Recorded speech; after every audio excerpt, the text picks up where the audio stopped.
যে ভবনটি আপনারা দেখতে পাচ্ছেন, এই ভবনটির নিচতলায় থাকতেন ফারজানা আক্তার এবং তার কন্যা সন্তান সহ আত্মীয় স্বজন কিন্তু এই বাসাটিতে থাকতেন। গতকাল রাতে মূলত সাবলেটের কথা বলে একজনকে ফারজানা আক্তার তিনি মূলত এই বাসায় উঠিয়েছিলেন এবং তারপরই কিন্তু আজ সকাল 9টার দিকে বাজারের কথা বলে তিনজন দুর্বৃত্ত কিন্তু অর্থাৎ ডাকাত দলের সদস্যরা বাসায় প্রবেশ করেন এবং সেই সঙ্গে বাসায় প্রবেশ করার সাথে সাথেই কিন্তু ফারজানা আক্তার এবং তার কন্যা সন্তান সহ তাদেরকে কিন্তু ফারজানা আক্তারকে কিন্তু গামছা দিয়ে তাকে বেঁধে ফেলে এবং তারপরে কিন্তু পুরো বাসা অনেকটাই এলোমেলো অবস্থায় কিন্তু দেখতে পায় এবং সেই সঙ্গে বাসার ভিতরে যত সমস্ত মালামাল এবং নগদ টাকা সহ স্বর্ণালংকার এবং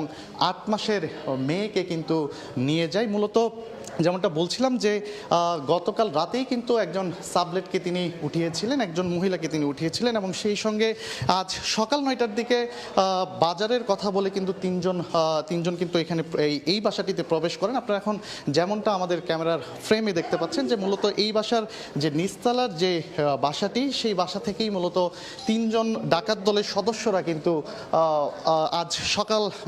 সকালবেলায় কিন্তু প্রবেশ করেন এবং সেই সঙ্গে লুটপাটের পাশাপাশি কিন্তু যে 8 মাসের যে কন্যা সন্তান, সেই কন্যা সন্তানকেও কিন্তু সঙ্গে নিয়ে যান। এই মুহূর্তে এখানকার যে পরিবেশ, সেই পরিবেশে কিন্তু আশেপাশের যে এলাকার মানুষজন রয়েছে তারাও কিন্তু অনেকটা ভয়ভীত অবস্থায় রয়েছে, যেহেতু এই বিক্রমপুর টাওয়ার এবং লালবাগ টাওয়ারের যে গলিটি রয়েছে, সেই গলিতেই কিন্তু মূলত এই 2 তলা বিশিষ্ট যে ভবনটি, সেই ভবনের আপনারা যেমনটা দেখতে পাচ্ছেন যে এই নিচতলার যে বাসাটি রয়েছে, এই বাসায় মূলত ফারজানা আক্তার এবং তার মেয়ে সহ কিন্তু এখানে তিনি থাকতেন এবং সেই সঙ্গে তার আত্মীয় স্বজন অর্থাৎ নানি এবং শাশুড়িও কিন্তু এই বাসাটিতে থাকতেন এবং আমরা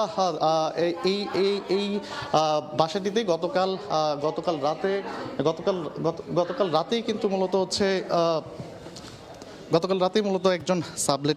সাবলেট ভাড়া দেওয়া হয় একজন নারীকে এবং সেই সঙ্গে কিন্তু রাতের পরেই কিন্তু মূলত হচ্ছে যে সকালবেলা মূলত হচ্ছে যে এই সাবলেট যাকে ভাড়া দেওয়া হয়েছিল অর্থাৎ সেই নারী কিন্তু মূলত বাজার করার কথা বলে ডাকাত দলের সদস্যদেরকে কল করেন এবং ডাকাত দলের সদস্যরা রীতিমতো বাজার নিয়েই কিন্তু এই বাসার সামনে উপস্থিত হন এবং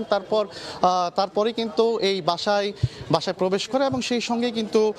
বাসায় লুটপাটের পাশাপাশি যে 8 মাসের শিশু তাকেও কিন্তু নিয়ে যাওয়া হয়। তো এই ছিল আমার কাছে এখান থেকে সবশেষ। ডাকাতি ঘটনার সবশেষ নিয়ে আমরা সরাসরি ছিলাম আজিমপুরে, যুক্ত হয়েছিলেন সহকর্মী তানভীর হাসান মেঘ।